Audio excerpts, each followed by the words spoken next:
दूंगा अभी इसके बाद जनाब। अभी मुशाहिदुल्लाह खान साहब टाइम का वेट करें प्लीज। जी शुक्रिया सर, ठीक है। हैदरी साहब तशरीफ रखें प्लीज।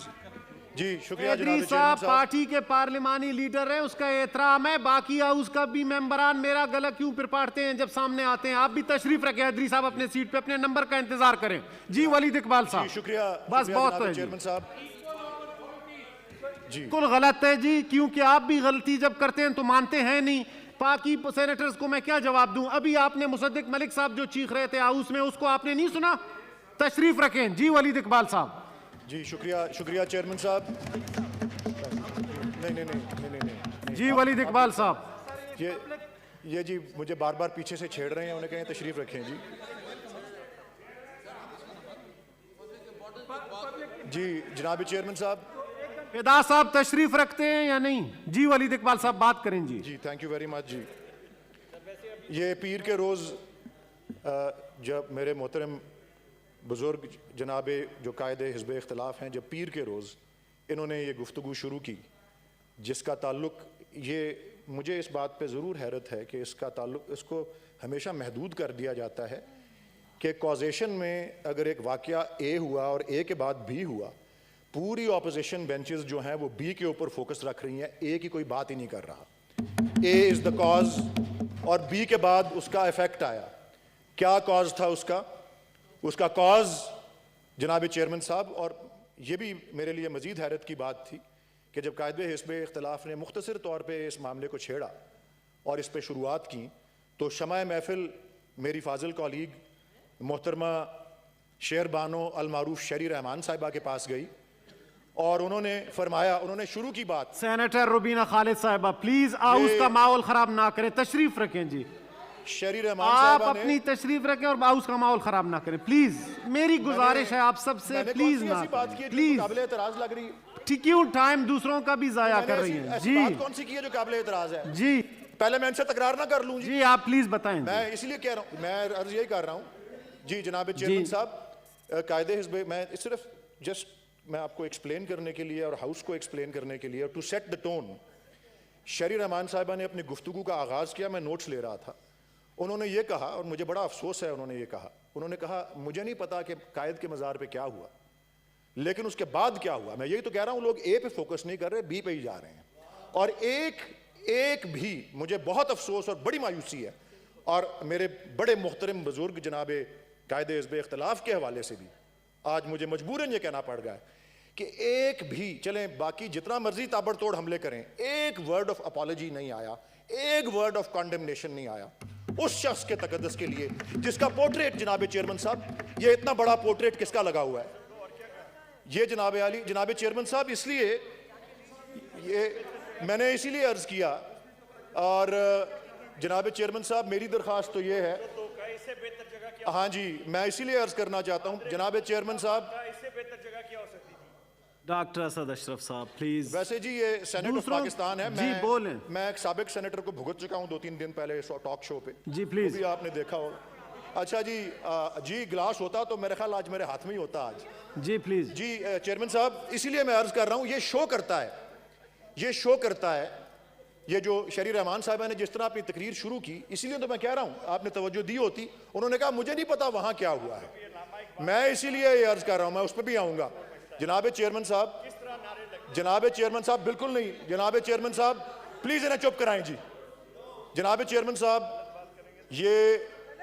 जनाब चेयरमैन साहब, मैं तो ये कहना चाह रहा था, और अभी भी मेरी दरख्वास्त होगी चेयरमैन साहब, अगर आप अपने फैसले पे नजर सानी करें, मेरी दरख्वास्त होगी कि यह मामला कमेटी ऑफ द होल के सामने जाए और इन स्क्रीन्स के ऊपर इस मामले की शुरुआत उस वीडियो से हो जो इसका सरचश्मा बना, ताकि लोग देखें, कमेटी ऑफ द होल, पूरा ऐवान देखे कि कायद के मज़ार पे क्या हुआ। सबसे पहले ये सर सर कायद के मज़ार पे यूं हो रहा था, वोट को इज्जत दो, वोट को, ये कायद के मज़ार पे हो रहा था।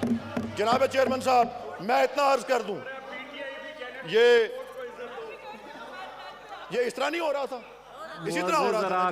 मेरी दरखास्त है एक दूसरे को सुना करें, फिर अपने टर्न पे बोले। जंगले को, रुबीना मज़ार के जंगले को फलांग के, सस्सी पली जो मज़ार के जंगले को फलांग के मजार के जंगले को फलांग के अंदर दाखिल हुए थे सर। अब मैंने चुप नहीं करना जी, और अंदर दाखिल हुए थे और वहां खड़े होके कर रहे थे ये। कभी सर मैं ये अर्ज कर देता हूं, ये हाँ जी, डॉक्टर असद अशरफ साहब प्लीज, डॉक्टर असद अशरफ साहब प्लीज। मैं ये अर्ज करता हूं जी, जनाबे चेयरमैन साहब,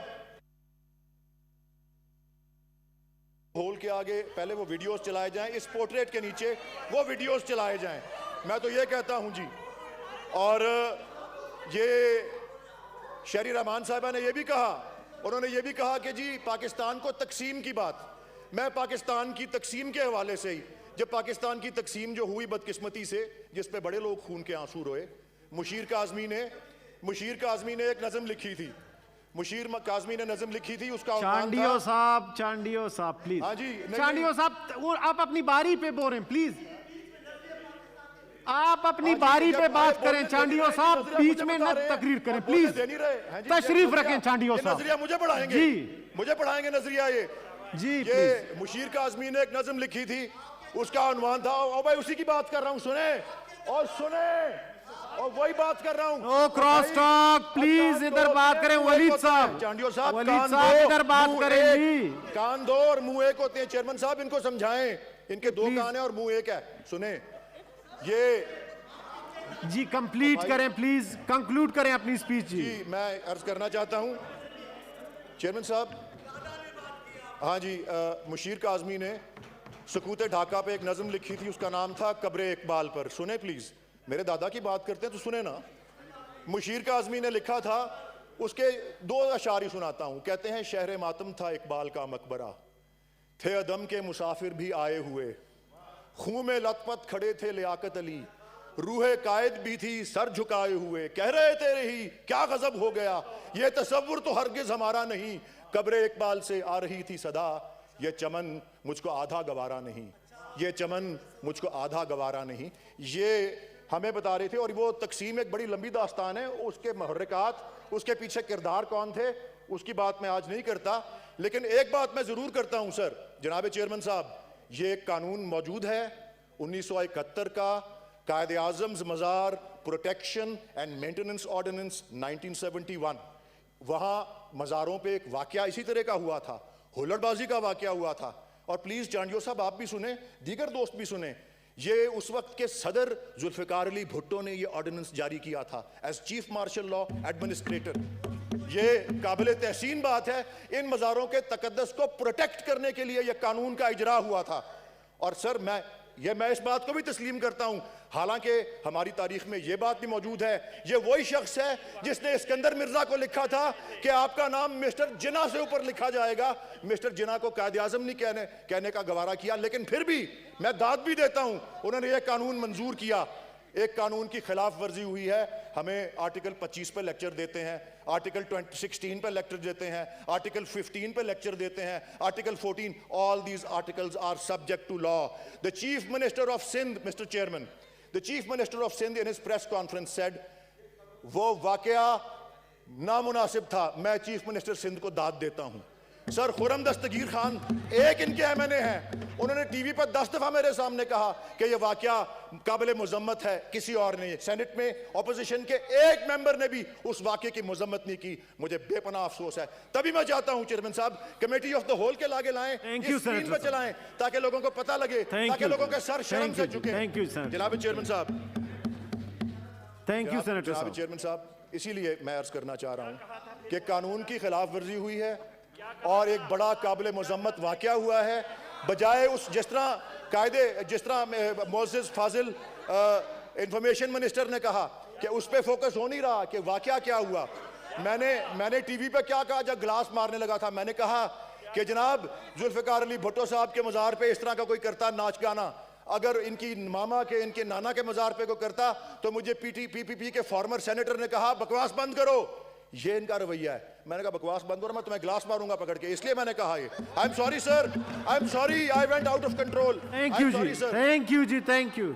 हाँ जी चेयरमैन साहब प्लीज, बात खत्म हो रही है। वलीद साहब प्लीज वाइंड अप करें प्लीज। नहीं जी, मैं सर, जनाब चेयरमैन साहब, ये एक सोच का मुजाहरा करते हैं, ये एक सोच है कि जी बानी पाकिस्तान हज़रत कायद आज़म मोहम्मद अली जिन्ना रहमतुल्लाह अलैह की ना कोई तकद्दस है और ना कोई उनकी अहमियत है।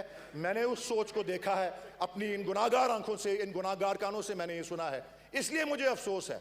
बाकी आगे जो चीफ मिनिस्टर सिंध ने कहा ये FIR कानून के मुताबिक हुई है, ये वाकया काबिल मुज़म्मत है। और उनसे आधी उम्र के बच्चे ने बाद में कहा कि नहीं जी नहीं, ये हो गया वो हो गया। 48 घंटे कहाँ थे वो DIGs, कहाँ थे वो IGs, कहाँ थे वो AGs? 48 घंटे कहाँ थे उनके इस्तीफे, कहाँ थे उनकी लीव एप्लीकेशंस? ये किस तरह, ये इसके पीछे क्या मुहर्रकात है? मैं चाहता हूं जी सर कि कमेटी ऑफ द होल पे आए। जनाब चेयरमैन साहब, लॉ की कमेटी नहीं, ये नेशनल हेरिटेज की कमेटी में जाना चाहिए। असल में वो कमेटी बनती है, हमारा नेशनल हेरिटेज पामाल हुआ है।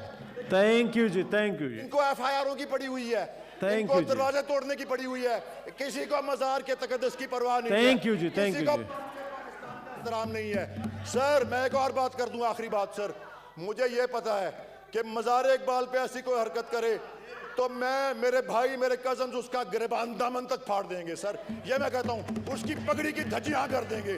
और ये कायद आज़म की मज़ार का ये हाल है। ओए कायद आज़म को इज्जत दो, अहमको, कायद आज़म को इज्जत दो। थैंक यू जी। नालायको, ओए कायद आज़म को इज्जत दो।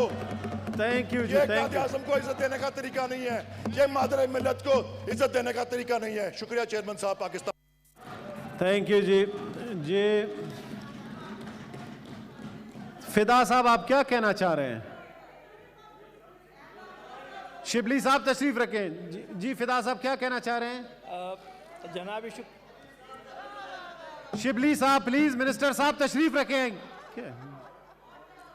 शुक्रिया जनाब चेयरमैन। पब्लिक इंपॉर्टेंस दे रहे हैं, उसके बाद में गफूर हैदरी साहब। जी